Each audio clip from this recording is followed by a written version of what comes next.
Polisi menetapkan penanggung jawab proyek pembangunan Sekolah Islam Az-Zahra, Rahmat, sebagai tersangka. Lelaki itu ditahan untuk mempermudah penyidikan kasus jatuhnya lift yang menewaskan 7 orang pekerja. Kasat Reskrim Polresta Bandar Lampung, Kompol Denis Arya Putra mengatakan, tersangka berperan sebagai konsultan bangunan serta merangkap sebagai pengawas, sehingga ia merupakan orang yang bertanggung jawab melakukan pengawasan.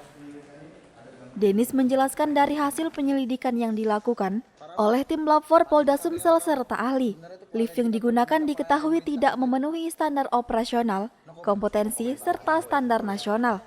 Kondisi tersebut yang memicu terjadinya technical error pada mesin saat digunakan.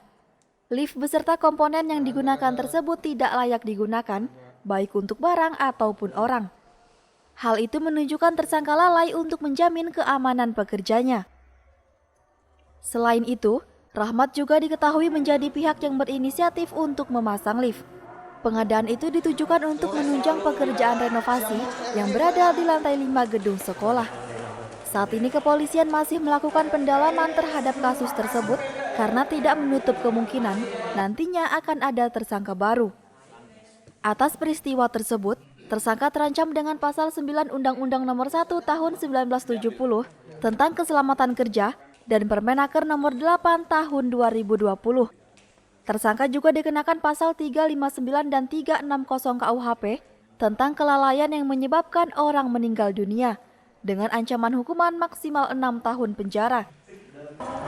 Pada malam hari ini, kita sudah melakukan serangkaian penyidikan, memeriksa saksi-saksi, mengumpulkan barang bukti, memeriksa keterangan ahli, mendapatkan petunjuk. Atas semua serangkaian penyidikan itu berdasarkan Perpol 6 tahun 2019, kita pasal 1 angka 9, kita yakin bahwa dua alat bukti yang cukup sehingga kita menetapkan saudara Rahmat bin Rahmin sebagai tersangka akibat kelalaian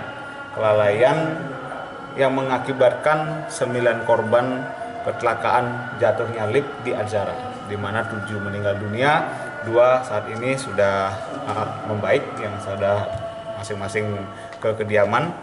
Adapun dari hasil kelalaiannya yang kita dapatkan, baik ahli dari Lab Forensik Palembang dan dari Universitas ITERA, dari ahli daya angkut pesawat angkat, menetapkan beberapa technical error yang dilakukan oleh tersangka tidak sesuai dengan standar operasional, standar kompetensi, dan standar Indonesia, sehingga mengalami kecelakaan tersebut.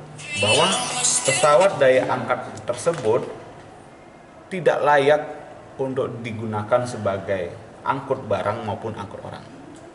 Dari penjabaran tersebut, kita penyidik Satreskrim Polresta Bandar Lampung dapat menyimpulkan bahwa dan menetapkan tersangka kepada saudara Rahmat bin Rahmin yang saat ini kita sudah melakukan penahanan. Ada bakal tersangka lainnya? Nanti kita kembangkan. Dari Bandar Lampung, Agung Ilahsul, Saburai TV melaporkan.